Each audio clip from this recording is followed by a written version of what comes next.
ပူတင်သည်ရုရှားအင်ပါယာကိုပြန်လည်ထူထောင်ရန်ကြိုးပမ်းခဲ့လျင်ဖြစ်လာနိုင်သည့်အခြေအနေပထမဆုံးအနေဖြင့်သူသည်ဘီလာရုစ်အားအင်ပါယာထဲသို့ပူးပေါင်းရန်ပြောဆိုပြီးရင်းတို့၏စစ်အားကိုစုစည်းကာကမ္ဘာကိုသိမ်းပိုက်ရန်စီစဉ်မည်ဖြစ်သည့်တဘာဝအဖြစ်ပထမဆုံးသိမ်းပိုက်မည့်ပြစ်မှတ်မှာယူကရိန်းနိုင်ငံဖြစ်လိမ့်မည်ယူကရိန်းကအပြင်းထန်ခုခံတိုက်ခိုက်ပြီးရုရှား၏တိုးတက်မှုကိုနှိကွေးသွားစေတော့လဲနောက်ဆုံးတွင်အားနည်းလာပြီးလက်နက်ချအညံ့ခံရန်မလွဲမသွေဖြစ်လာရမည်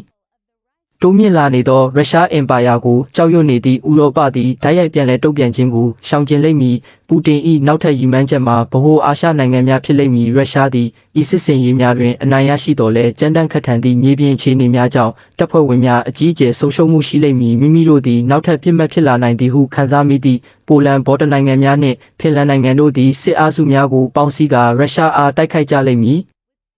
အစောပိုင်းတွင်အခြားဥရောပနိုင်ငံများ၏လျှို့ဝှက်ထောက်ပံ့မှုဖြင့်ဤမဟာမိတ်အသစ်သည်အောင်မြင်မှုရပြီးရုရှားနယ်မြေအတွင်းသို့နှက်ဆိုင်စွာတိုးဝင်နိုင်ခဲ့မည်တို့ရာတွင်ရုရှားဘက်မှမြောက်ကိုရီးယား၏ထောက်ပံ့မှုကိုရရှိလာသောအခါစစ်မြေပြင်အခြေအနေသည်ပြောင်းလဲသွားလိမ့်မည်ပူတင်၏တပ်ဖွဲ့များသည်ကျူးကျော်လာသူများကိုတဖြည်းဖြည်းနောက်ပြန်တွန်းထုတ်ကာရင်းတို့အားမောင်းထုတ်ပြီးပြန်လည်တိုက်ခိုက်ရန်စီစဉ်လိမ့်မည်